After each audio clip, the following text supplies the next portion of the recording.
Here we are at the ironing board, and I'm taking you through this process because out of the many sewing videos that I've watched over the years, there is a disconnect between the cutting board to the ironing board and back again to the cutting board and the machine.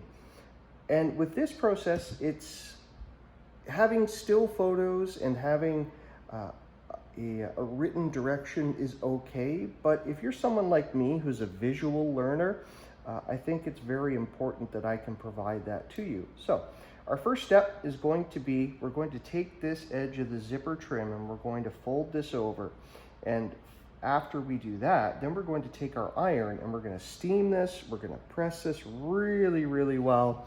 We're going to use this fancy tool. I mean, it's not very fancy. Who am I kidding?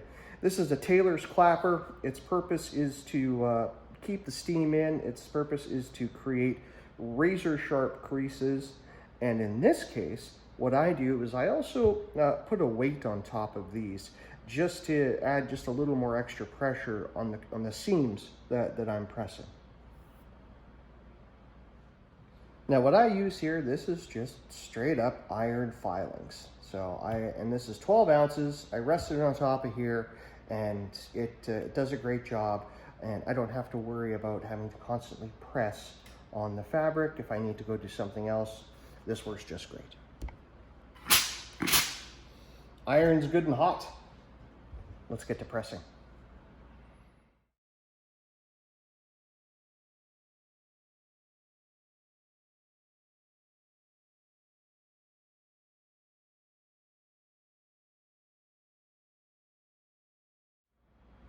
Now, as you can see, I was struggling quite a bit there, trying to get just the right crease, trying to get just the right press. So being able to do this, you know what, I'm struggling here with a little bit.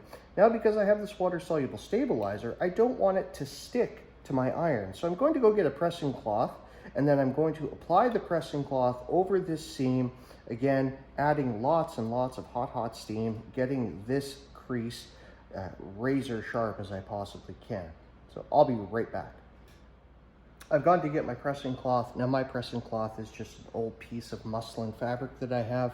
I'm not worried about this getting sticky. I'm not worrying about having any sort of stabilizer getting attached to it. I can just throw this in the wash. I can do anything I want with it, and I don't have to worry. So the next step is I'm going to put the pressing cloth over here, press it down, lots of steam, and then go from there.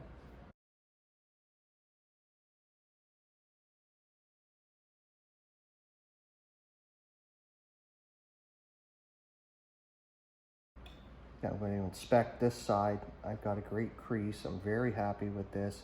My next step is going to be folding this part down, pressing this, getting a good tight crease on here.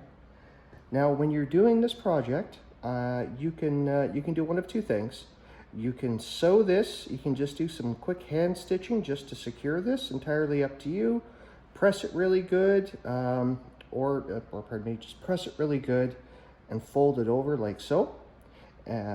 Whichever way you want to do it, that's entirely up to you. I don't need to hand sew it. I think that's fine. We don't have to worry about that.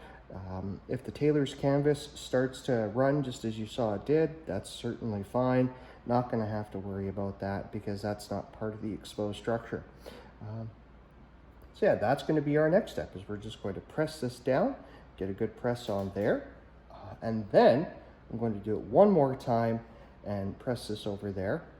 After that's done, we're going to go back to the cutting board and I'm going to show you how to attach the zipper.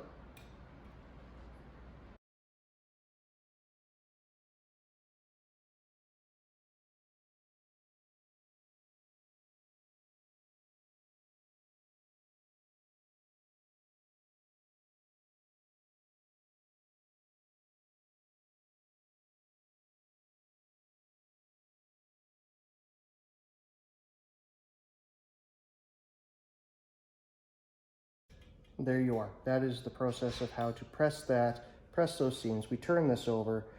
Look at how neat and tidy that is. And that's going to be great for us to be able to stitch in the ditch and then put our zipper on. All right, let's go back to the cutting board.